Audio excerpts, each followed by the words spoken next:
السلام علیکم، welcome back to Urdu audio stories. کیسے ہیں آپ سب؟ امید کرتی ہوں خیر خیریت سے ہوں گے۔ اوکے، تو آج ہم پڑھنے والے ہیں ظالم عشق سیزن 2 کا پارٹ 9۔ امید کرتی ہوں آپ لوگوں کو پسند آئے گا، تو بغیر دیر کیے اسٹارٹ کرتے ہیں۔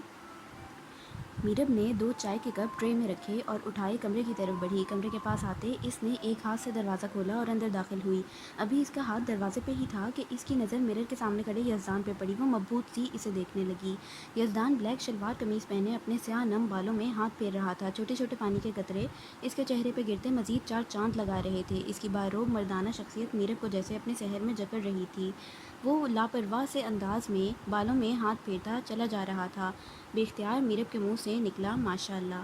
یزدان نے پلٹ کر اس کی طرف دیکھا۔ وہ سن چکا تھا میرب نے کیا بولا ہے، اور اب وہ بھویں اچکائے میرب کو دیکھ رہا تھا جو اسٹل کھڑی تھی۔ اتنا پیارا لگ رہا ہوں تو پاس آ کر دیکھ لو، یزدان لب دباتے بولا تھا۔ اسے میرب کے اس طرح دیکھنے پہ ہنسی آ رہی تھی۔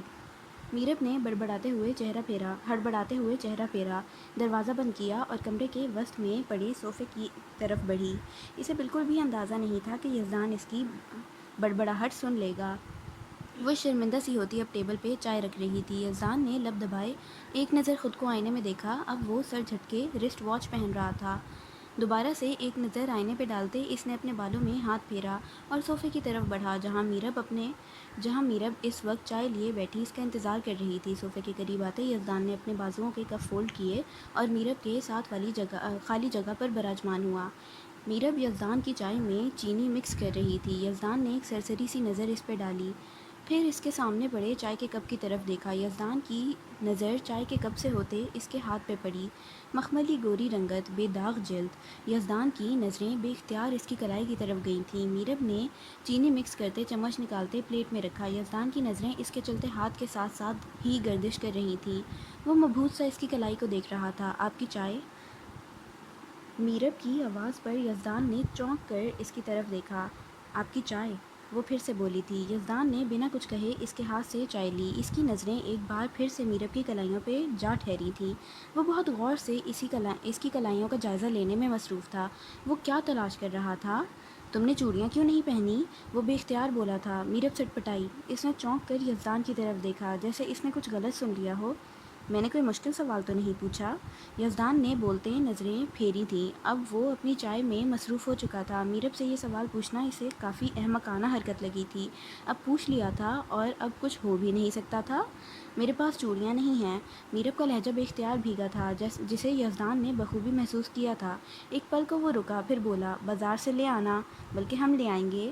تم چوڑیاں پہنا کرو، تمہارے ہاتھوں میں اچھی لگیں گی۔ یزدان نارمل سے انداز میں بولتا ساتھ ساتھ چائے کے مزے بھی لے رہا تھا اور کسی حد تک حیران بھی تھا کہ اس نے میرب سے آخر چوڑیوں کا پوچھا ہی کیوں۔ یزدان کے واپس آنے کے بعد یہ ان کی پہلی گفتگو تھی جس میں کسی حد تک بے تکلفی تھی، اور آغاز بھی یزدان نے کیا تھا۔ میرب کے چہرے کو ہلکی سی مسکراہٹ نے چھوا تھا، رنگت میں سرخیاں بھی گھلی تھیں۔ یزدان نے چائے کے دوران میرب سے بہت سی باتیں کی تھیں۔ موضوع گفتگو یزدان کا آفس اور باران کا اسکول تھا۔ میرب کی اداسی بھی کسی حد تک دور ہوئی تھی۔ یزدان آہستہ آہستہ ٹھیک ہو جائے گا، ایسا میرب نے باتوں کے دوران سوچا تھا، اس بات سے بے خبر کہ قسمت کا لکھا کوئی موڑ نہیں سکتا۔ ان کا ایک بیٹا ہے اور میرب اس کے بیٹے کی ماں ہے۔ اب بس اسے یزدان کے دل میں جگہ بنانی ہے۔ ارحم نے آفس سے نکلتے پری کو فون کرتے انفارم کر دیا تھا کہ وہ تیار ہو جائے، آج اسے پری اور بچوں کو لے کر باہر گھومنے بھی جانا تھا۔ اب اس کا رخ شوہرام اور حرم کے اسکول کی طرف تھا۔ اس نے گاڑی ڈرائیو کرتے کرتے موبائل پہ نمبر ڈائل کیا اور موبائل کان سے لگایا۔ بیل جا رہی تھی اور اگلے چند سیکنڈ میں کال اٹھا لی گئی تھی۔ السلام علیکم سر۔ دوسری سائڈ سے سلیم کی آواز آئی تھی۔ وعلیکم السلام سلیم، میری بات سنو۔ ارحم نے بولتے ایک گہری نظر شیشے کے پار دوڑائی تھی۔ اس کے ماتھے پہ شکنیں ابھری تھیں اور چہرے پہ بلا کی سنجیدگی تھی۔ دوسری سائڈ پہ سلیم بھی ایکٹیو ہوا۔ سلیم، تم زرتاشا پہ پوری نظر رکھو گے، وہ کسی بھی طرح میرے آفس میں نہ آئے، فائلز تم خود کلیکٹ کرو گے، اور کل میٹنگ میں زیاد پاشا پہ پوری نظر رکھی جائے گی۔ میں کسی قسم کی بھی کوتاہی برداشت نہیں کروں گا۔ میں نہیں چاہتا کہ یہ زیاد پاشا کوئی نئی مصیبت کھڑی کرے، اسی لیے میں تمہیں پہلے ہی وارن کر رہا ہوں۔ تم اس پہ پوری نظر رکھو گے اور پلیز اس میک اپ کی دکان کو میرے آفس سے دور رکھنا۔ میں یہ بات دوبارہ نہیں کہوں گا۔ ارحم ایک ایک لفظ سنجیدگی سے بولتے اب سلیم کے جواب کا منتظر تھا۔ جی سر، میں زرتاشا پہ پوری نظر رکھوں گا۔ اور آپ بالکل بھی پریشان مت ہوں، اس دفعہ زیاد پاشا کچھ نہیں کر سکے گا، آپ بے فکر رہیں۔ سلیم نے بھی مؤدب انداز میں جواب دیا تھا۔ سلیم کی بات سنتے ارہم بے فکر سا ہوتا سیٹ کی پشت سے ٹیک لگا گیا۔ وہ جانتا تھا سلیم سب کچھ بہت اچھے سے ہینڈل کر لے گا، اب اسے کسی بھی بات کی ٹینشن نہیں تھی۔ کال کاٹتے ارہم نے موبائل ڈیش بورڈ پہ رکھا، اب وہ سنجیدگی سے ڈرائیونگ کر رہا تھا۔ کل ان کی اسلام آباد انڈسٹری کے اونر حشام ملوی سے میٹنگ تھی۔ کل وہ بہت بڑا کانٹریکٹ سائن کرنے والے تھے اور یہ کانٹریکٹ ان کے لیے بہت فائدہ مند بھی ثابت ہونے والا تھا، اسی لیے ارہم نہیں چاہتا تھا کہ اس دفعہ زیاد پاشا کسی بھی قسم کی کوئی غلطی کرے۔ اس کمپنی میں زیاد پاشا کا بھی 20% تھا اور زیاد پاشا کے ارہم پہ بہت سارے احسانات بھی تھے، لیکن کہیں نہ کہیں زیاد پاشا نے کچھ ایسی غلطیاں کر دی تھیں۔ زیاد پاشا کا کہنا تھا کہ وہ سب غلطیاں اس سے جانے انجانے میں ہوئیں، جبکہ ارہم کو لگتا تھا کہ زیاد پاشا اسے گرانا چاہتا ہے، وہ ارہم کی جگہ اپنے نام کو لانا چاہتا ہے، اور اب ارہم کبھی اس پہ کسی بھی قیمت یقین نہیں کر سکتا تھا۔ آنی، آپ ہمارے ساتھ چل رہی ہیں؟ باران کب سے رخسار بیگم کو ساتھ کھینچتے اسے صوفے سے اٹھا رہا تھا۔ بیٹا میں وہاں جا کر کیا کروں گی، میں بچی تھوڑی ہوں اب۔ رخسار بیگم اس کے بالوں میں ہاتھ پھیرتے بولی تھی۔ کیا مطلب ہے بچی تھوڑی ہیں، کیا وہاں بچے ہی جاتے ہیں؟ جی نہیں، بڑے بھی وہاں جا سکتے ہیں۔ آپ چلے نا، ہمیں بہت زیادہ مزہ آئے گا، ماما بھی جا رہی ہیں، بابا بھی، میں آپ کو بھی لے کر ہی جاؤں گا۔ باران کا لہجہ اٹل تھا، وہ لوگ آج کہیں باہر گھومنے جا رہے تھے اور رخسار بیگم کسی بھی طرح ان کے ساتھ جانے کو تیار نہ تھیں، اور باران نے بھی ایک ہی رٹ لگا رکھی تھی کہ وہ ان کو ساتھ لے کر ہی جائے گا۔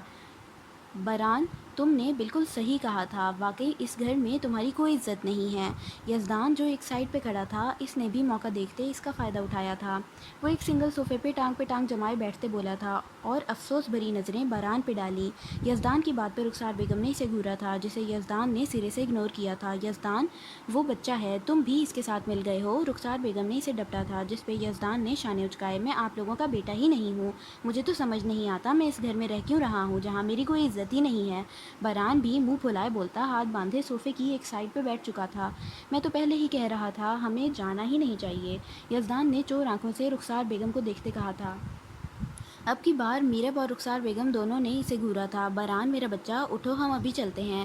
رخسار بیگم باران کے گرد حصار بناتے پیار سے بولی تھیں۔ وہ سمجھ چکی تھی یزدان اس وقت کیا کرنا چاہ رہا ہے، بیٹا ہے سب سمجھتی ہیں۔ ان کے اس طرح سے بولنے پہ یزدان کا منہ بنا تھا، جس پہ رخسار بیگم گہرا مسکرائی تھیں۔ کتنا مزہ آتا تھا یہاں پہ اس کی وجہ سے لڑائی شروع ہوتی اور پھر یزدان ان کی لڑائی کے مزے لیتا، لیکن یہاں تو گیم الٹ ہی ہو گئی تھی۔ میرب بیٹا، میری چادر لے کر آؤ۔ رخسار بیگم یزدان کو گھورتے میرب سے مخاطب ہوئی تھیں۔ جی آنی، ابھی لاتی ہوں، میرب بولتے اندر کی طرف بڑھی تھی، جبکہ یزدان میرب کو جاتے دیکھتے اپنی کنپٹی مسلتے رخسار بیگم سے نظریں چرا رہا تھا۔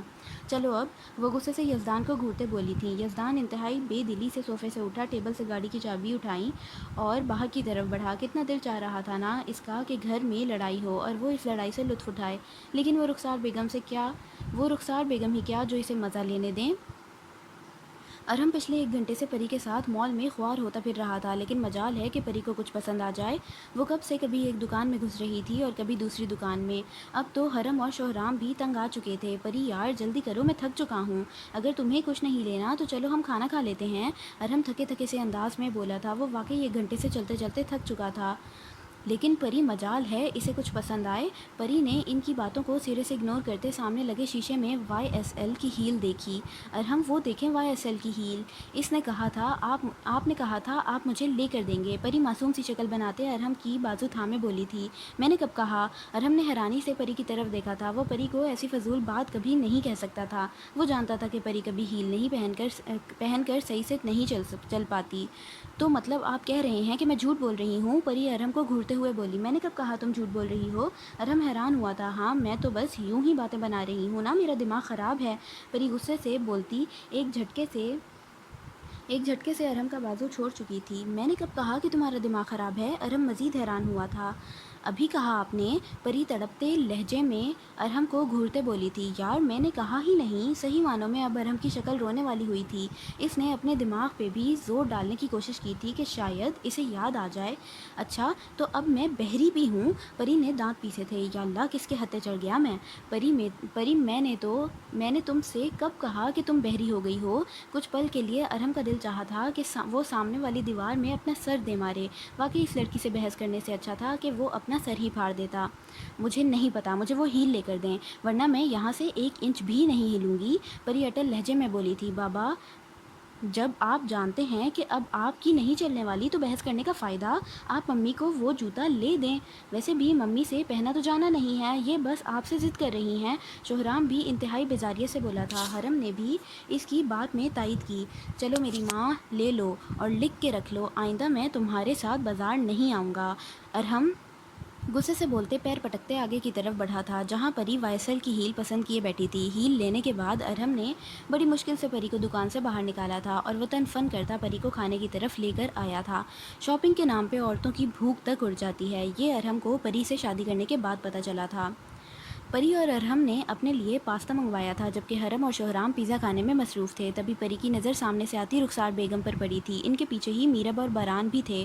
ماما، پری خوشی سے بولتی کھڑی ہو چکی تھی۔ ارحم نے اس کی نظروں کے مقابل میں دیکھا۔ وہ بھی رخسار بیگم کو دیکھ کے کھڑا ہو چکا تھا۔ رخسار بیگم بھی پری کو دیکھتے اسی کی طرف بڑھی تھیں۔ میرب کے کھلکھلاتے چہرے پر ناگواری سی چھائی تھی۔ ایسا پہلی بار ہوا تھا۔ السلام علیکم ماما۔ پری آگے ہوتی رخسار بیگم کے گلے ملی تھی۔ حرم اور شوہرام بھی خوش ہوتے رخسار بیگم کی طرف بڑھے تھے۔ میرب کیسی ہیں آپ؟ پری رخسار بیگم سے ملتے ہوئے میرب کی طرف بڑھی تھی۔ میں ٹھیک ہوں، میرب مختصر سا جواب دیتے چہرہ پھیر گئی تھی۔ انٹرنس سے داخل ہوتے یزدان کی نظر جیسے ہی سامنے والے منظر پہ پڑی وہ ٹھٹکا۔ اس کے چلتے قدم رک چکے تھے۔ وہ اسٹل کھڑا سامنے والے منظر کو دیکھ رہا تھا۔ اس کے قدموں سے اتنی ہمت نہ ہوئی تھی کہ وہ آگے بڑھ سکے۔ وقت تھم چکا تھا۔ یزدان ایک بار پھر سے بہت سال پیچھے جا چکا تھا۔ نہ چاہتے ہوئے بھی اس مضبوط مرد کی آنکھوں میں نمی اتری تھی۔ اس نے بمشکل خود کو سنبھالتے اپنے لڑکھڑاتے قدم آگے کی طرف بڑھائے۔ وہ یہاں سے پلٹنا چاہتا تھا، وہ واپس جانا چاہتا تھا، لیکن ارحم اسے دیکھ چکا تھا اور اب اس کا واپس پلٹنا ناممکن تھا۔ وہ واپس جانے کی کیا وضاحت دیتا؟ اوکے، یہ کافی شارٹ ایپیسوڈ تھی، تو یہیں پہ ہماری ایپیسوڈ ختم ہوتی ہے۔ امید کرتی ہوں آپ لوگوں کو پسند آئی ہو۔ اب کیا ہوگا، یزدان کا کیا ریئیکشن ہوگا، دیکھتے ہیں میرب کیا کرتی ہے آگے۔ امید کرتی ہوں آپ لوگوں کو پسند آئے گا۔ نیکسٹ پارٹ آ جائے گا 4 PM، تو تب تک کے لیے ویٹ کریں اور خوش رہیں، خوشیاں بانٹیں۔ آپ سے ملاقات ہوگی نیکسٹ پارٹ میں۔ اللہ حافظ۔